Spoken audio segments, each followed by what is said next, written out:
Now, starting candle making can be a little bit daunting to begin with. In this video, I'm going to go through all the ingredients that you need to start candle making at home today. Hi everyone, welcome back to the channel. I'm Reese from the Caird company. We're a home, skin and pet care brand, and on this channel we talk about everything that's required in running our small business. Now, if you like this channel and you like the vibe, don't forget to subscribe. It really helps us out as we're a brand new channel and we're wanting to push up those subscriber numbers. But that aside, let's just get straight into the video. So I've been where you are, wanting to start candle making, business, and I'm a little bit put off by all the different pieces of ingredients that you need to start that process. Now in this video, like I said, I'm going to talk you through all the basic ingredients that you're going to require to start making candles today, now. So let's start at the start and walk through each ingredient step by step. Now to begin with, you're going to need to decide what sort of vessel you're going to want to use. Now you can use glass, you can use tin, you can use jam jars, you can use porcelain things. It all depends on what style you're going after. Now, a good place to start is glass. You can't go wrong with glass. There's glass candles everywhere, and they're everywhere for a reason. They're quite a versatile vessel. They're quite hard wearing, even though it is glass, and you can actually manipulate the glass quite well to adjust to your wax. Now that just means you can heat up the glass quite well and it actually holds the heat. Now we do a glass candle and we do a metal candle. So an empty glass one looks like this, 30 cls, and it's probably classed as maybe a medium-sized candle. Certainly not a large, certainly not an extra large, but probably about a medium-sized candle, medium to large. We'll go for that. Now we also do a metal candle, and a metal candle looks like that, or also gets called tin candle. Now the reason we do a glass and a tin candle is that they're different price points. So the glass candle retails for about £21.99 in the UK, and the metal one retails for I think about £11.99 in the UK. So not quite half, but almost there or thereabouts. And it just allows consumers to come in at a different price point. If they want a bigger candle, glass, it's going to last longer, or if they want one that's a little bit cheaper and sort of burns a little bit quicker. Now when it comes to the styling of the glass, you can actually style them quite differently. When it comes to glass, you tend to go a little bit more elegant, a little bit more plain, a little bit more reserved. But when it comes to the tin one, you can actually go a little bit more funky and have a little bit more fun with it. Now I'll let you be the judge of that. This is our glass candle, if it comes into focus. Quite elegant, quite sophisticated, quite modern. And when it comes to the tin candle, it's a little bit more funky. You can have a little bit more fun with them. And it gives a different design. It gives you different versatilities in your ranges, and it allows your consumers to come in and pick what they want and buy it from you. So that's the vessel. Now something has to go into that vessel, and that's going to be wax. Now it's up to you what type of wax you want to start with. In my opinion, you can't go wrong with 464. It's a very versatile wax, especially for beginners. It's a very versatile wax. It's quite forgiving, it's quite easy going, it melts at a good temperature, it pours at a good temperature. If you're just starting off and you're just getting going with candle making, I would certainly advise 464.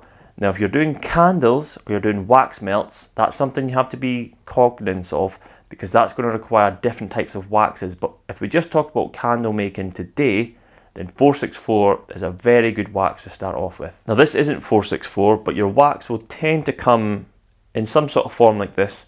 Now you could buy it by the bag of 500 grams, 1 kilogram, just to start off with. If you're just getting new to candle making, you don't want to go out and buy 25 kilograms or 50 kilograms of wax. Buy a small bulk, get used to the type of wax you want to use so that you're familiar with the pour rate, the melting rate, and how much fragrance it can hold. And then if you're happy with that type of wax, then you can go off and buy bigger, larger bulk. Now different wax will come in different form. This is in a kind of shavings form. That's really good because it melts really quick compared to a block. But then it can be quite hard to measure because it takes up a large volume before it actually melts down. So different waxes in different forms come with pros and cons. But if you're just getting started, if it comes in shaving form, it's really easy to measure out. It melts really quickly. And it's quite a versatile form for the wax to come in, especially if you're just getting started. Now you've got your vessel, you've got your wax. You don't want a wax smelling candle, I don't think. So the next thing you need to think about is what fragrance that you're going to put into your candle. Now there's really 3 types of fragrances that you can use. Probably more, but we'll talk about 3. Now there's fragrance oil, There's allergen-free fragrance oil and there's essential oils. Now each have a pro and con, and each have cons and pros. So it really depends what type of candle that you want to make, depends on what type of fragrance that you're going to put in. So for example, here is a essential oil. This is geranium. We don't actually use this in candle making. We use this in some of our handmade luxury dog products, like coat sprays and stuff like that. But you can of course use essential oils in your candles. Now the thing about essential oils over fragrance is that it's certainly more expensive. So you would have to consider your price point of your candle, where you're selling it, either online, business to business, direct to consumer. That would have to play into it, because this is a lot more expensive than fragrance oil. But if you do, for example, want to go down the road of making dog friendly candles, essential oils might be the way that you want to go. Now here we have a allergen free coffee fragrance. Again, we've trialed this, but we're not using it quite yet. We probably will use it in the future.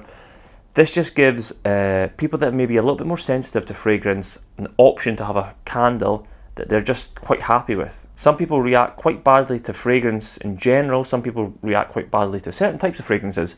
Now when it's allergen free, it tends to be a little bit easier on people with those sort of sensitivities, and it just allows again the consumer to be able to come onto your website, select something that they're wanting to buy, something that is a little bit more suitable to them, and it gives them the option to then purchase that and get something they actually want. And then here we just have some normal fragrance. Now there's lots of different suppliers you could buy your fragrance from.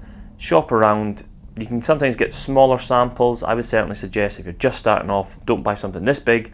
Buy something maybe this big, 50 mils or something. Sample it, smell it. If you like it, buy it in a bigger bulk, and then you can just go from there.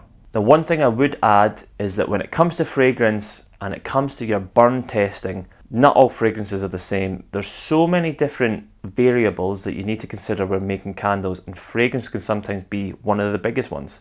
We've certainly experienced that we've tested maybe 5 different fragrances in a set type of wax, in a set type of vessel, with a set type of wick, and one just doesn't behave well. For whatever reason, it wafts off with a lot of soot smoke, it bubbles up, and it has like a big mushroom cap in the end, and you can't figure it out. So when it comes to your fragrances, make sure that you're testing every fragrance, obviously, but make sure that you're testing it in different vessels, in different wicks, with different wax, until you're 100% happy with how it's actually behaving.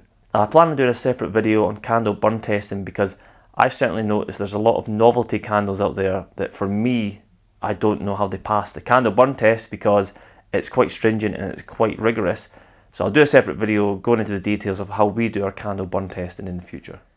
So we've got to the point where you've got your vessel, you've got your wax, you've got your fragrance. Now you're going to need something to catch on fire, and that is where your wicks come into play. And there's many different types of wicks out there, many different types. I would just suggest that you do a bit of research on the internet prior to buying your wicks. You can always find what wicks are suggested to go well with certain types of wax, with certain type of vessels. But when it comes to buying wicks, there's no way about it. You have to do your testing. You have to do your due diligence, which is quite a hard word for me to say. Make sure you put in the effort to do every type of test that you could possibly do to make sure that you're happy with the candle that you're essentially going to be getting somebody to buy off you for money. Now when it came to wick testing, what we did is we found a specific brand that worked well with a vessel, but I wasn't happy with just settling on that. I would buy the wick above the size and below the size that I thought was going to be good, and I would test them as well, just to make sure that the candle's performing to its best possible ability, so that you ultimately get happy customers. Now one other thing that you're going to need when it comes to the wick is you're going to need something sticky. Now I have seen some people making candles on TikTok and on YouTube and stuff like that where they don't use an adhesive pad at the base of the candle. I would absolutely always say that you need to have an adhesive pad or glue stick at the very least to keep that wick centered at the bottom. And if you don't know what I mean, you've essentially got your vessel, your wick goes in, and if there's nothing sticking it to the bottom, once your candle starts to melt, that could potentially just peel away.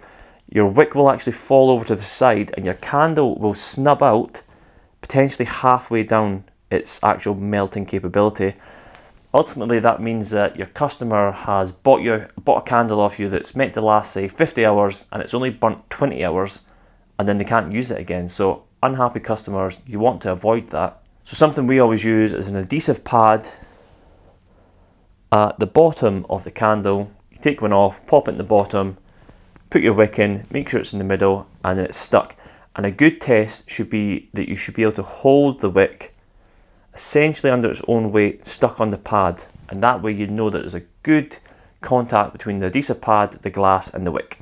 Now, I have seen some people use glue sticks on YouTube and on TikTok. I would certainly always use the adhesive pad.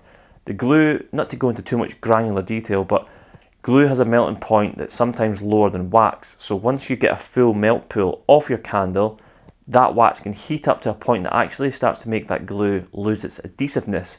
What then happens is the wick comes away, similar to what I just talked about, it falls to the side and the candle snubs up. So something I've always wanted to do is just use adhesive pads. It tends to have a better suction, tends to have a better adhesive quality than glue stick, but trial it out, see what works best for you. Now that is all the ingredients and component parts that you're going to need to start making candles today at home. We've talked about vessels, wax, fragrance, wicks and adhesive pads. From there, you can't go wrong. I've got other videos talking about the equipment that you're going to need to make candles at home. Definitely check that out. That should help you in your candle making journey. But if this video has been in any way helpful, if you could like the video, subscribe to the channel, it really helps us out. And if you do start making candles, then drop a comment down below and I'll reply to it. Maybe even send me a picture on Instagram of any candles that you have made. But other than that, I hope you have a great week and I'll see you in the next video.